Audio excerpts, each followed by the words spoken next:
Asia কাপে ভারতের বিপক্ষে সাইফ হাসান কি দারুণ ব্যাটিং না করেছেন, ছক্কা হাঁকিয়েছেন, বড় বড় ছক্কা। এবং ওই সময় মনে হয়েছে যে বাংলাদেশ দল বড় একটা সম্পদ পেয়ে গেছে, বড় একটা রত্ন পেয়ে গেছে। এরপরেও আফগানদের বিপক্ষে একটা দারুণ ইনিংস কিন্তু খেলেছেন। তারপর থেকে হঠাৎ করেই যেন হারিয়ে গেছেন সাইফ হাসান। সাইফ হাসানকে খুঁজে পাওয়া যাচ্ছে না। সবশেষ 9 ইনিংসে 25-এর উপর রান করতে পারেননি। এবারে বিপিএলে কি করছেন সেটা হয়তো সাইফ হাসান নিজেও জানেন না, নিজেও বুঝতে পারছেন না। সবচেয়ে বড় বিষয় হচ্ছে আত্মবিশ্বাস একদমই হারিয়ে ফেলেছেন। দেখুন, একজন ব্যাটার রান নাও পেতে পারেন, রান নাও আসতে পারে, কিন্তু অ্যাপ্রোচ, সাইফ হাসানের যে অ্যাপ্রোচটা দেখা যাচ্ছে, যেভাবে তার আত্মবিশ্বাস হারিয়ে ফেলেছেন বিশ্বকাপের আগে, বাংলাদেশ দলের জন্য, ম্যানেজমেন্টের জন্য সবচেয়ে বড় দুশ্চিন্তা কিন্তু এটাই হয়ে থাকলো। এক ম্যাচে 4 বলে 1, আরেক ম্যাচে 4 বলে 1, এক ম্যাচে 17 বলে 9, আর এক ম্যাচে 24 অথবা 25 বলে করেছেন 15 রান সবশেষ ম্যাচ যেটা খেললেন। এই যে বাজে একটা অবস্থা, 15, 9, 1, 1, স্ট্রাইক রেট 70-এর মতো, কি বাজে একটা সময় যাচ্ছে। এবং সবচেয়ে বড় বিষয় হচ্ছে যতগুলো ম্যাচ, যতগুলো বল খেলেছেন, এই বলগুলো যদি আপনি দেখেন আপনি অবাক হবেন যে সাইফ হাসান কিনা। যে সাইফ হাসান ভারতের এগেনস্টে ছক্কা হাঁকিয়েছেন, যে বোলারগুলো ওয়ার্ল্ড ক্লাস বোলার, বিশ্বের সেরা বোলারদের কাতারে আছেন, তাদেরকে কাভার দিয়ে ছক্কা হাঁকিয়েছেন, মিড উইকেট দিয়ে ছক্কা হাঁকিয়েছেন, স্ট্রেটে ছক্কা হাঁকিয়েছেন, এবং শ্রীলঙ্কার এগেনস্টে কি দারুণ একটা ইনিংস খেলেছেন।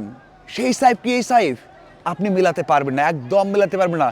বিপিএলে যেখানে রান করা সহজ হওয়ার কথা, সেখানে রান পাচ্ছেন না। অন্যরা রান করছেন, তখন আমরা বলছি যে ভাই কোথায় রান করছেন, কোন রান আপনি বিবেচনা করবেন।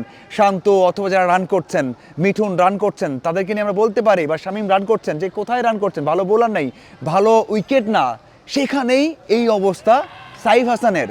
সাইফ হাসান 3-4 ম্যাচে যা করলেন, এক কথায় হতাশ হওয়ার মতো। কারণ তার অ্যাপ্রোচটা, সিঙ্গেল বের করতে পারছেন না, অনেক তাড়াহুড়ো করছেন, এবং যেগুলো এলবি হয়েছেন একেবারে লাইনের বল, ইম্প্যাক্ট লাইনে, সেটা কিন্তু ক্রস খেলেছেন। এই যে ক্রস খেলার মানসিকতা চলে এসে তখন থেকে, যখন সিঙ্গেলস করতে পারছেন না, রোটেট করতে পারছেন না, এই জন্য কিন্তু আরও বেশি প্রেশার পড়ে যাচ্ছে। আর কথা হচ্ছে বাংলাদেশ দলের ভাইস ক্যাপ্টেন, বাংলাদেশ দলের বড় একটা শক্তি ওপেন করবেন, যে পাওয়ার প্লে খুবই কাজে লাগাতে হবে তামিম এবং সাইফকে, সেটা হচ্ছে না। বিশ্বকাপে যাওয়ার আগে এই অবস্থা, যদি ঢাকা ক্যাপিটালস একাদশে না রাখে, তারপরে কি আপনি অবাক হবেন? সবশেষ 9 ইনিংস দেখে আপনি কি করবেন?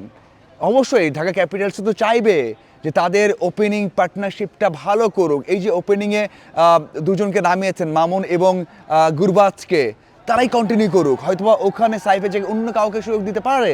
যদি এই চিন্তা করা হয়, খুব বেশি কি অযৌক্তিক হবে? আমার মনে হয় সাইফেরও একটা ব্রেক দরকার, একটা ব্রেক দরকার, মেন্টালি একটা ফ্রেশনেস দরকার, তারপরে মাঠে আসতে পারেন। হ্যাঁ, বাদ পড়বেন না, ম্যাচ খেলা দরকার, পারফরমেন্সে আসা দরকার, বিশ্বকাপে যাওয়ার আগে ফর্ম দরকার, কিন্তু সামনে আরও 2টা থেকে 3টা ইনিংস যদি খারাপ হয়ে যায়, তাহলে সাইফকে কে ইনফর্ম বানাবে বা ইনফর্মে নিয়ে আসবে? খুবই টাফ হয়ে যাবে। আমার মনে হয় ওই ব্যারিয়ারটা চিন্তা করা উচিত। ন্যাশনাল টিমের কোচ হোক, অন্যদের সাথে হোক, কথা বলে কাজ করা উচিত সাইফের।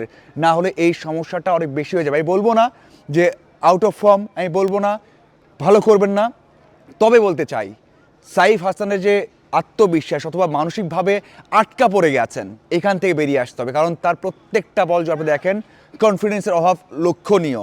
এবং এই যে রোটেট করতে না পারা, মানে গ্যাপে খেলতে না পারা, এটাই হচ্ছে বড় একটা সমস্যার মধ্যে পড়ে গেছে। আমার মনে হয় এই সমস্যাটা অবশ্যই ঢাকা ক্যাপিটালসে বের করা দরকার, অবশ্যই বের করা দরকার। বাংলাদেশ জাতীয় দলের যারা দেখছেন, ক্রিকেট বোর্ডের ম্যানেজমেন্টে যারা আছেন, তারা দেখছেন, তাদেরও উচিত মনে হয় কথা বলে এখনই সেটাকে ঠিক করা। না হলে সামনের ইনিংসগুলো খারাপ যাবে, বিশ্বকাপেও খারাপ যাবে। একজন ভাইস ক্যাপ্টেন দলের ওপেন করবেন, তার যদি আত্মবিশ্বাস খারাপ নিয়ে যান, বিশ্বকাপ বড় মঞ্চ, সেখানে ইংল্যান্ড, ওয়েস্ট ইন্ডিজ প্রথম দিকেই খেলতে হবে। আমার মনে হয় না যে ওখানে এই অবস্থায় গিয়েই সফল হবেন। কারণ টি-20 গেমটাই হচ্ছে আত্মবিশ্বাসের, টি-20 গেমটাই হচ্ছে আপনার ফর্মে থাকার গেম। আপনাদের কী মনে হয় অবশ্যই জানাবেন। ধন্যবাদ সবাইকে।